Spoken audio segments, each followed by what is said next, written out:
right, Connecticut, we're all in for a treat today. We've got John Barricelli, author of the Sono Baking Company. He's back with us today. And just as it says on his book, he always has the best and sweetest and savory recipes for every occasion. John, welcome back. Thank you very much. Great to have you. So I picked this recipe because I think it's very easy. You don't need any machines or any mechanized things. I like that. Everything can be done by hand, although in the book we say to use a KitchenAid. I like the name of this recipe. Tell our folks at home what this is. It's called a strawberry thumbprint corn muffin. And the reason being we actually use our thumb to make the little indentation where we put the strawberry jam. I love this. And I should say congratulations because today is the release date of Yes, the book. Yes, the fourth baby. Yeah, it's 2 years in the making, and it comes out today. And we've been doing a little bit of a whirlwind tour. I bet. And you're going to be on Martha Stewart, is that right? We were on Martha's earlier today, and we're here today, and then who knows where we're going from here. Well, we are so glad that you dropped by right after Martha. Thank you so much. All right, let's dive in, John. Let's get to work. Okay, so tell us the basically ingredients. It's wet and dry, and you can do the wet. Okay. You have a half a cup of low-fat buttermilk, half a cup of vegetable oil, and a half a cup of sour cream, and 3 large eggs. And I'm just going to toss it in? Nope. You're going to put everything together in here. Okay. The eggs, the olive. Can I put this in there first, the oil? Okay. Doesn't matter. Okay, as long as you just get and then it we're all going to in. put sour cream. What's the sour cream going to do? I've never used sour cream. Richness and some acidity, which is very nice. And in here I have 1.5 cups of flour, 3/4 of a cup of sugar, and then we're using this really, really coarse cornmeal, which is going to give the muffin a great texture. Ooh, okay. So, and I have a tablespoon of baking powder and a teaspoon of baking soda. So all the dry in here, and then you're just going to put all the wet in there. Yep. Okay, so we're going to crack. And that's these how eggs. easy it is. And then here I have a tin that's either brushed with vegetable oil or sprayed. If you have the spray, it's very easy.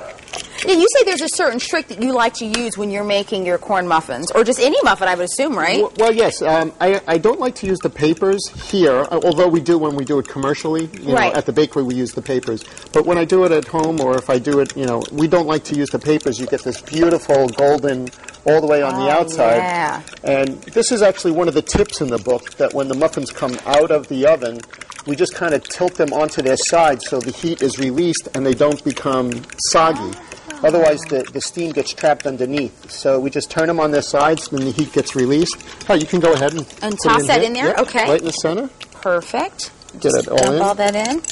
This is how easy it is. I mean, that's it. Great to do with the kids. You need some arm strength with this, John. I got you. I'm staying back. Oh, oh no! We can't make a mess. Coming. Oh my. Okay, here we go. Help me out here. It's See, okay. this is what happens when you think you know what you're doing in the kitchen. All right, here we go. And what kind of texture are we going for? It's just a nice batter. I'd say a little bit thicker than a pancake batter. Okay. You just want to get the lumps out. You don't want to overmix it. Get down your sides. Okay, get down the sides. And then another tip in the book is that we use just a common ice cream scoop, one of those quick-release ice cream scoops. That's it. You're done. That's it. Perfect. Yeah, nothing freeform about these babies. Okay. I got to look at this book, though. I want to show people. I mean, I'm telling you, the pictures are unbelievable. I'm going to get this book here. Let me see here. We got Screw over here, a photographer, if I can show them what we're making. Yep. I mean, this is unbelievable. The pictures are really beautiful. Yep. Ben Fink did our photography. Great photographer. He does a lot of food books. Highly recommended from Clark's and Potter. We're so glad that we used him. Oh, look at there. Look at this, everybody. Look at how beautiful those are. The strawberry thumbprint corn muffins. That is what we're making today. And is this something you make with the kids? You could make this with kids. Like I said, there's no machines to worry about. The worst part is that, the oven. But kids can mix this by hand. Can we give your kids a club? Can we show off the little babies, Sophia, Nola, and Peter enjoying? Yeah, there they are. Oh my goodness, how cute are they? Little Peter's 2 and 4 months now. Oh wow, they've got to be so proud. I mean, you are a busy dad. Yeah, well, we're trying to get there. So you can just see that using a scoop, you can actually portion these very nicely. Now, what will we cook in terms of temperature, and then how long, John? 350 degrees for about 18 minutes. You want to make sure that they're nice and, when you touch them, they spring back a little. You can see that these have been out of the oven.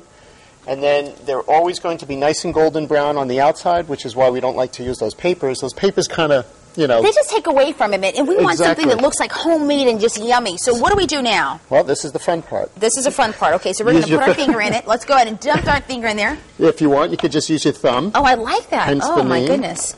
It's been a long day, John, if you can't tell.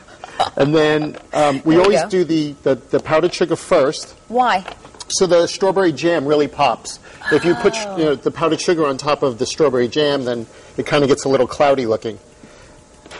So yeah, I like that. It makes it look like I know what I'm doing if I tap it against my little hand. One more here. Okay. Exactly. That's exactly how you do it.